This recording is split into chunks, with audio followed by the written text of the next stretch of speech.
The DEA claims the border city is a major hub for opioids and meth smuggling into the United States. Just days ago, the Border Patrol releasing a report showing illegal immigrant arrests in January were up 1,500, 88% from January of last year.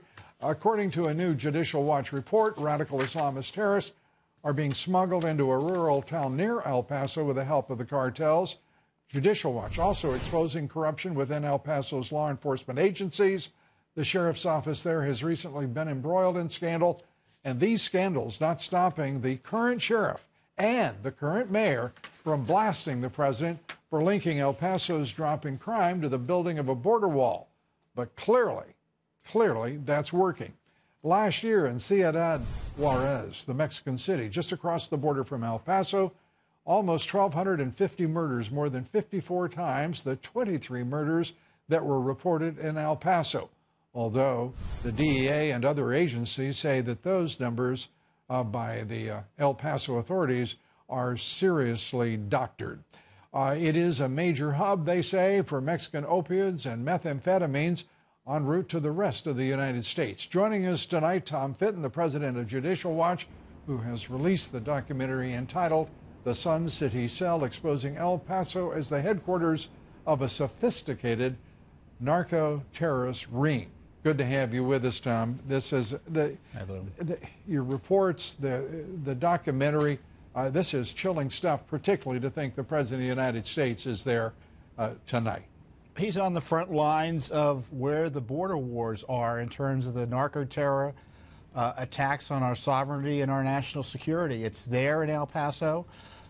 We have information. We've been investigating this for for years, Lou, that they're bringing what our law enforcement calls special interest aliens, smuggling them through the El Paso sector into the United States.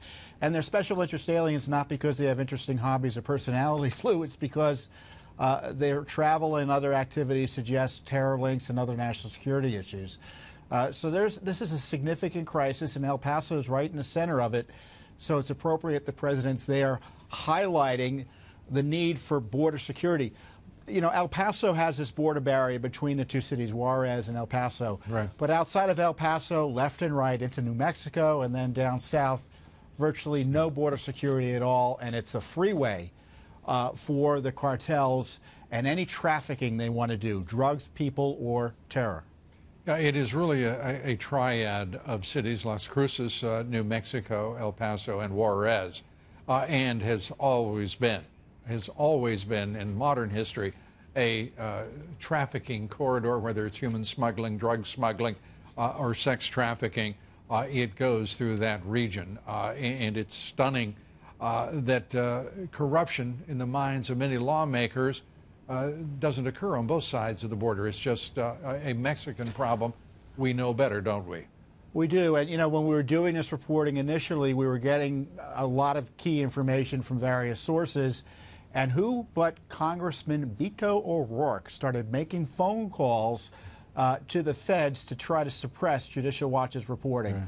Right. This is what we were dealing with. We were getting the truth out, and you had elected members of Congress like Beto O'Rourke, who represented the El Paso area, trying to suppress the truth by intimidating the feds from telling the truth about the border crisis. Unbelievable. And the president, in your judgment, well, let me just ask you straightforwardly. There aren't many places in the United States where this president would have to be better protected because of the threats that surround the city in which he is visiting. The cartels control that area, I think, on both sides of the border effectively, but certainly on the Mexican side of the border. You know, that's got to be part of the discussion here. You know, we've got our sovereign border. On one side, it's the United States. On the other side, it isn't the Mexican government controlling it. It's the cartels. Right. They control the border regions along the United States. A wall is the least that is required to protect our security. Tom, thank you very much for being here and exposing the truth of what is the El Paso Juarez area. We'll throw in Las Cruces as well, where New Mexico, Texas join.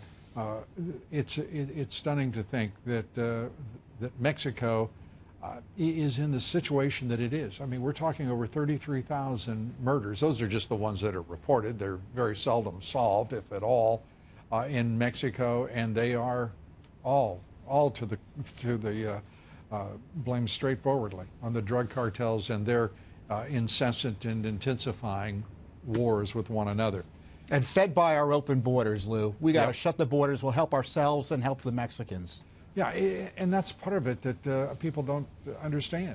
It is not only for the American citizen, although that is reason enough, in my judgment, any Reason day number to build one, the wall, right.